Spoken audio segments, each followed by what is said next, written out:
What's going on, guys? 2 weeks ago, we dug out all these trenches to help with the flooding. What we're going to do today is we're going to clear some land, we're going to build a new pond, and we're going to show off some cool new attachments we got for the skid steer. But we ran into some issues along the way, so stay tuned until the end to see what we get ourselves into. So we're now going to have a dumpy can.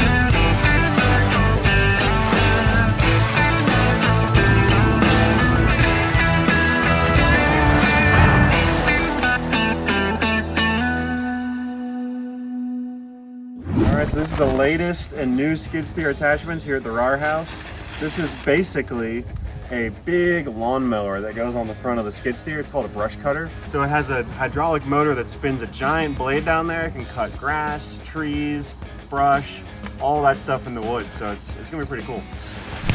It's got this huge bar across here, this heavy duty tube for pushing over trees in the woods. So it's got a hydraulic motor that spins this direction, and then it's got a gearbox, turns it 90 degrees and spins the blades this way.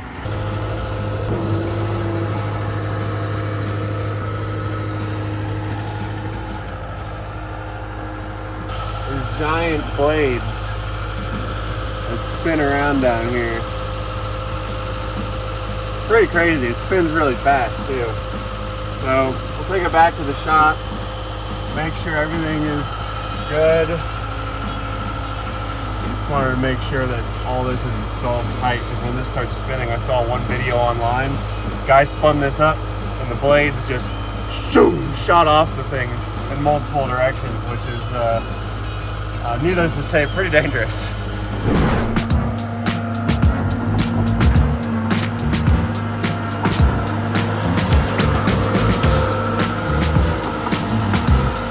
Okay, so this might be a brand new machine, but there are a couple of things we have to do before we can put it to work. All right, so this is a little bit of gear oil here. I'm just gonna pour it into here until it spills out, I guess. There's no guide sheet or anything to this, so we'll see.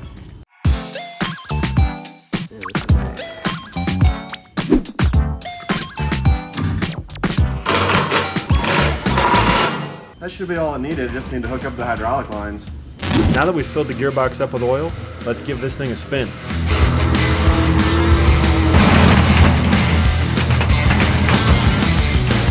Man, this thing is so awesome. But I wonder if it can take down a whole tree.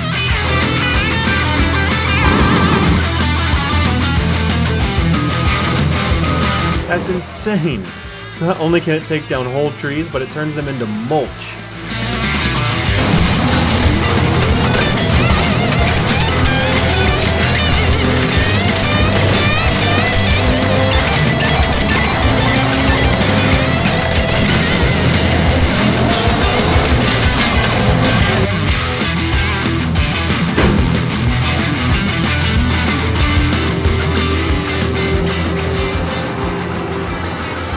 This thing is like a weapon now, a weapon of the woods. It just destroys everything in its path.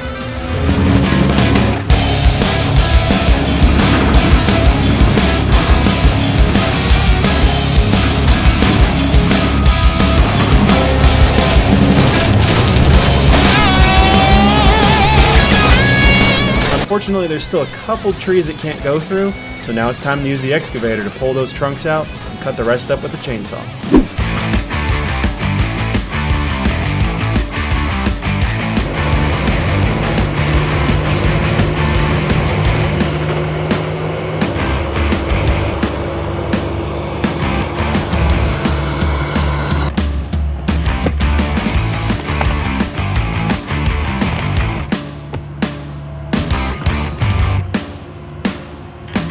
There's an old fence right behind this garage, and we need to pull it out to really clean up this area.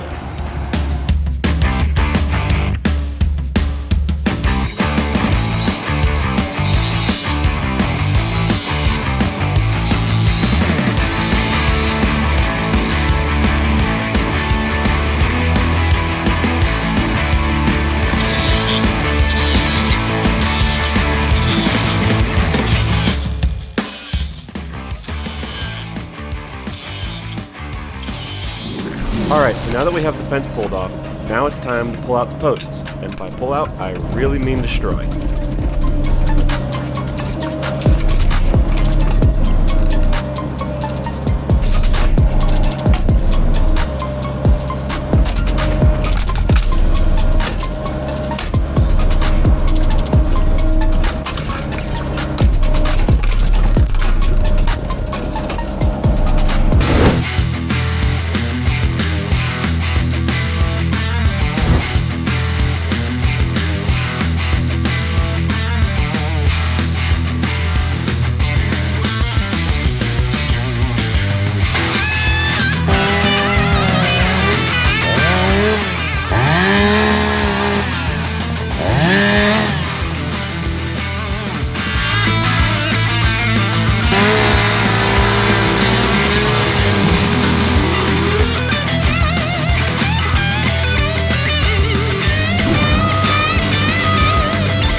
by far the coolest attachment we've ever gotten for the skid steer.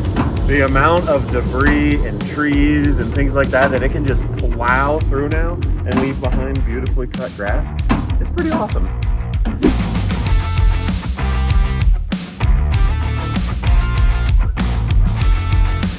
And now for something completely different. This is our huge 8-acre lake at the Team RAR house, and this is the dam. This is where the water flows out of the lake and out into the creek. This water goes down this hill and across the road. Now at the bottom of this hill, we're going to dig a huge hole and create a second pond. So let's get going. All right, so the first step in digging a pond is to clear out the old trees and debris. Woo! And that right there is how you move the long range. Sometimes you gotta take out trees along the way and then just drive on through. Now this thing can do some serious work. I'm excited to show you this. Now that we have all that cleared out, it's time to start digging.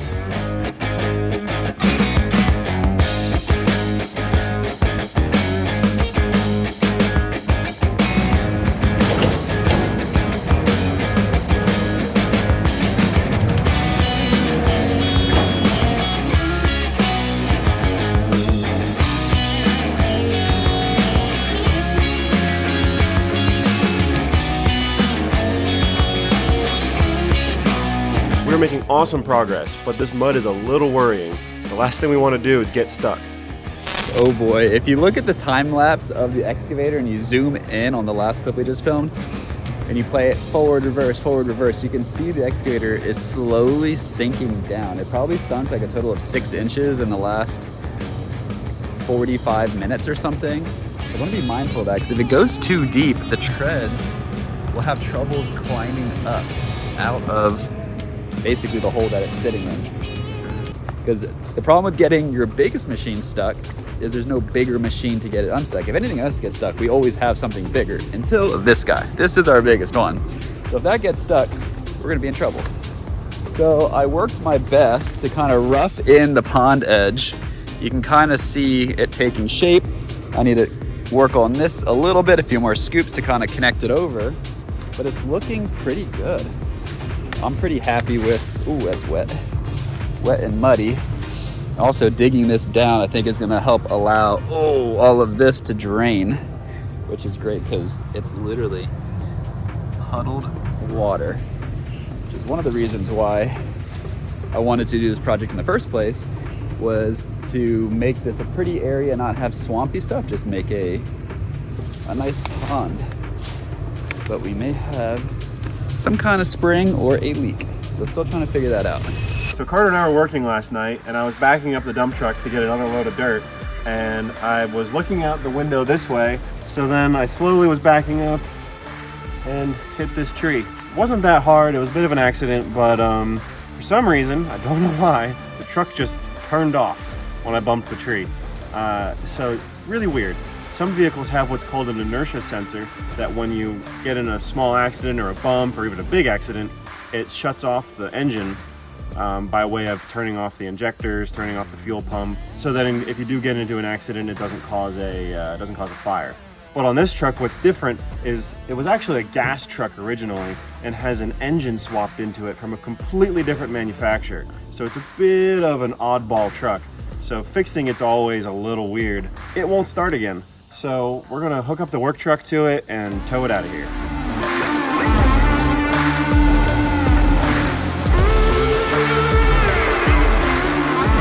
Thankfully, this truck actually has like a backup emergency brake system. It's probably common on these kind of trucks. I've never seen it before. It has an electric motor built into the brakes that can build hydraulic pressure or hydraulic assist without the engine running. So it's great in this case, since the engine won't run, we can still have power brakes.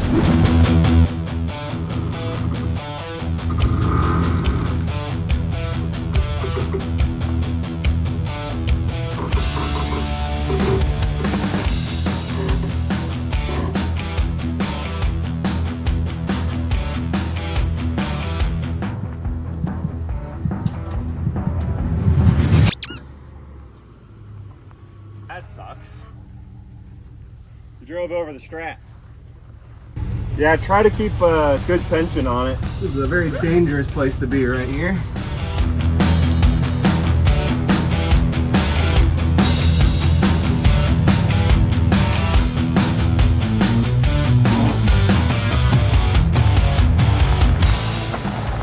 So far, so good.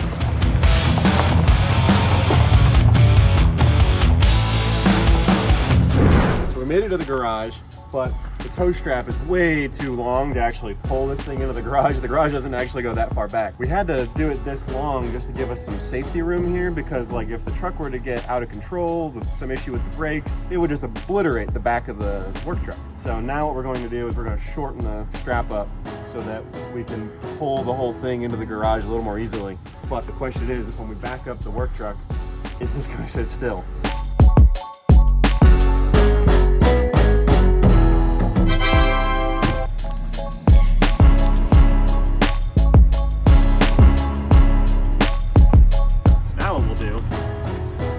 Both ends to the work truck, which will cut the overall length of the rope in half. Hopefully that's short enough. I think it'll work.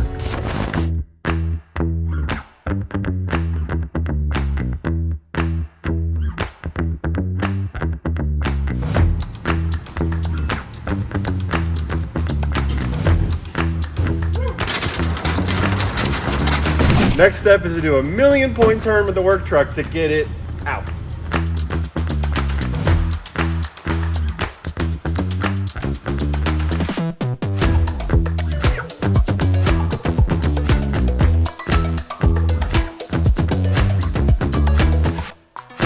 Nice.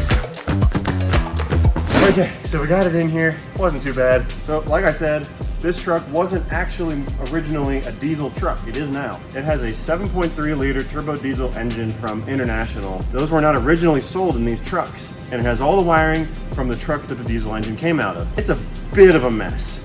And you can't just Google search like what's wrong with it. So it's gonna take a little bit of diagnosis. Luckily, these diesel engines are really simple. They don't have a spark because diesels just operate based off of compression. They compress the fuel enough until it just explodes, so it's a lot simpler. This one's a little bit more complicated in that it has an electronic injection system. So it does have electronic fuel injectors that are controlling the fuel flow. There is a few things to check there. All in all, it is really simple. So I'm gonna get to work here, start diagnosing it, figuring out why it's not running. So it's time to tear it apart.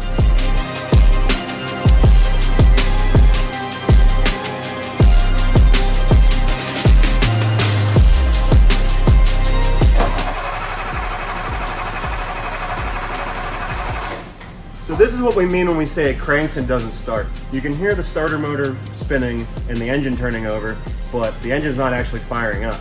So that's the core issue. So these engines are very, very simple. That's why people love them so much.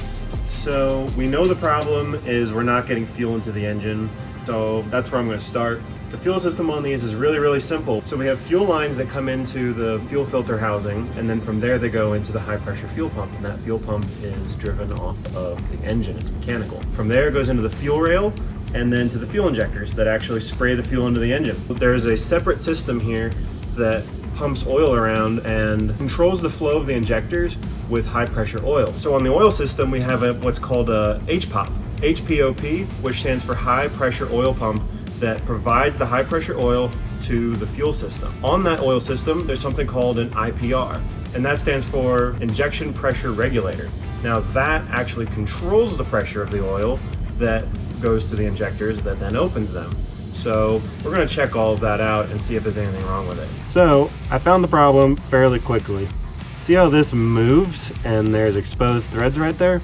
So actually, what's going on is there was a nut that held this on. So this is actually the IPR solenoid here. Again, the injection pressure regulator. So that's what controls our oil flow. And without it, the engine won't run. And this is loose. So let's test my theory. So this was all the way back here. It needs to be up here. So my bet is with this all the way forward, the engine's gonna run. So as you just saw, I slid that solenoid forward back into the position it's supposed to be in. Bet the engine starts now.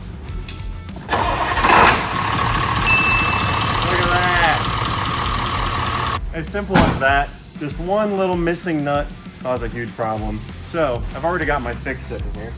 What we're gonna do is we're gonna stack up a few washers on that exposed shaft and then install a new lock nut that'll hold that solenoid in place and put a little Loctite on there. That'll keep the nut from backing off again, hopefully. So there's this unthreaded portion here. I'm gonna stack washers up to cover that up, and then a nut just goes on this threaded portion right here.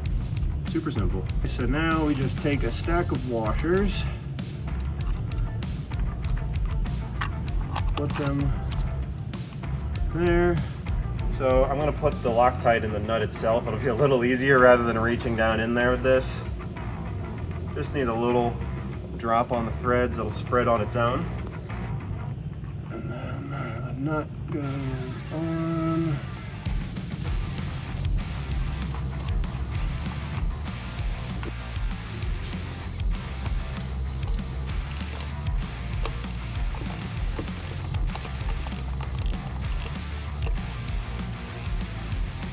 I think that's pretty good.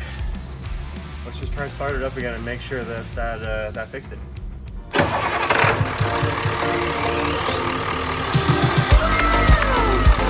And that's how one 50-cent nut can absolutely ruin a whole day of work. Day number 3 here, and it's looking pretty good. It did fill up a little bit. The springs are, I guess I haven't really looked that close, but I assume they're probably still trickling some water. But we have a lot more work. The goal is to see if we can't just basically more or less finish this side, and then we can let it fill up. But the interesting thing to note is even though we popped some springs down there, so we think this is still filling up with water more than ever. So we don't really know what to do about this area. We may need to have like a trench that comes up to try to find the source of it, and then allow that to drain in so it doesn't flood and make all this nasty.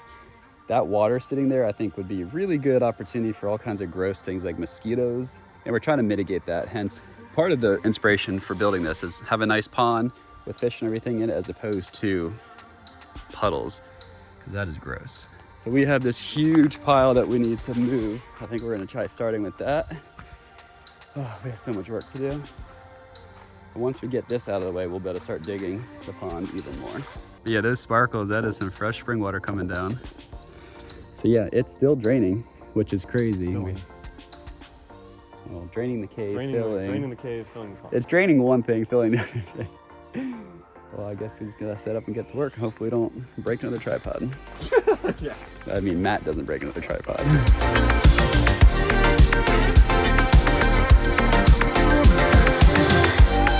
This is gonna be a cool angle. We are now gonna have a dumpy cam and see this thing just dump all the different piles as we finish out this row of dirt.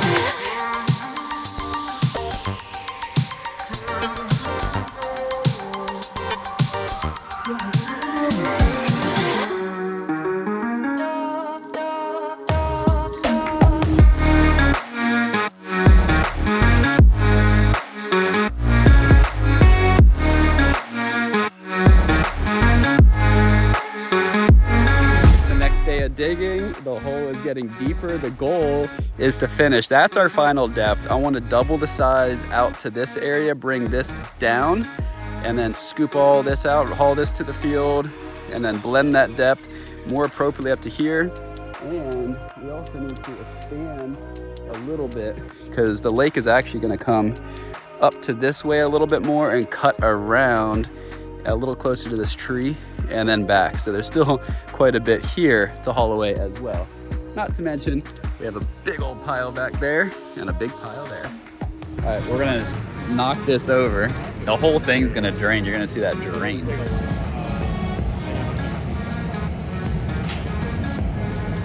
Oh, come on, stop teasing us!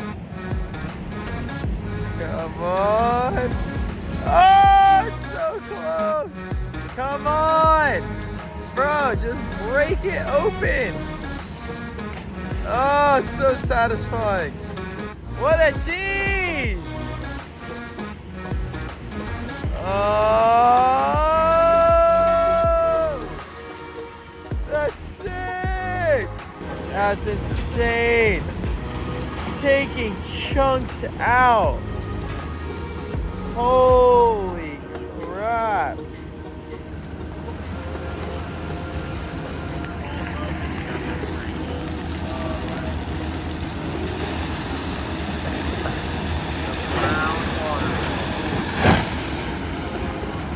Oh my god!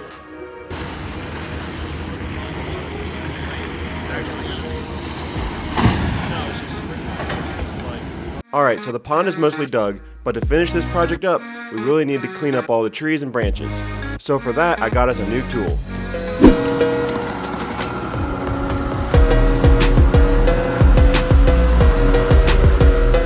This is a grapple bucket, which is basically just a bucket with a set of thumbs that you see on an excavator, which allows you to pick up brush and branches.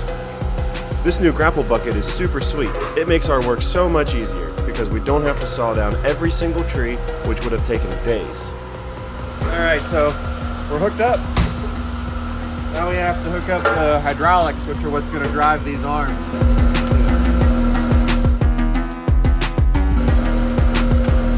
Alright, let's give it a test. Look at that. As soon as I went to run hydraulic fluid through it, just sprayed out there. So let me try and tighten that down.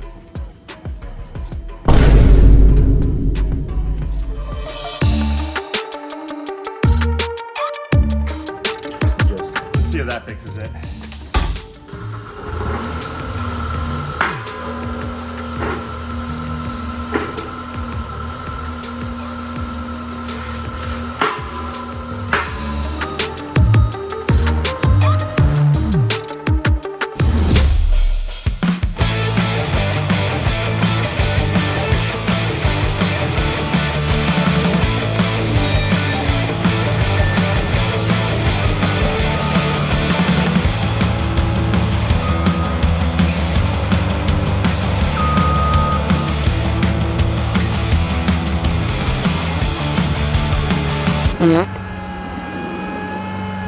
It works great for picking up all these trees, but then everything else is too close. So I think the move with this thing is to pick up the trees, cut them down just a little bit shorter, and carry them out.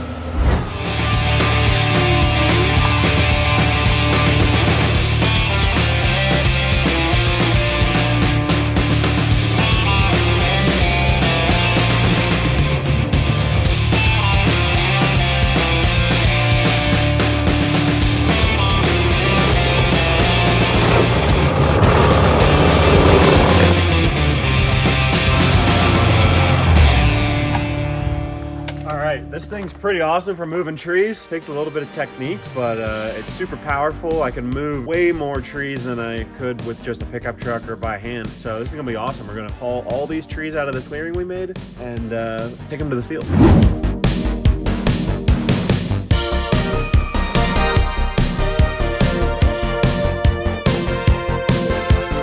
We got a lot of rain last night and our pond filled up. We made a ton of progress, but we still got a long way to go. So make sure you subscribe to see that.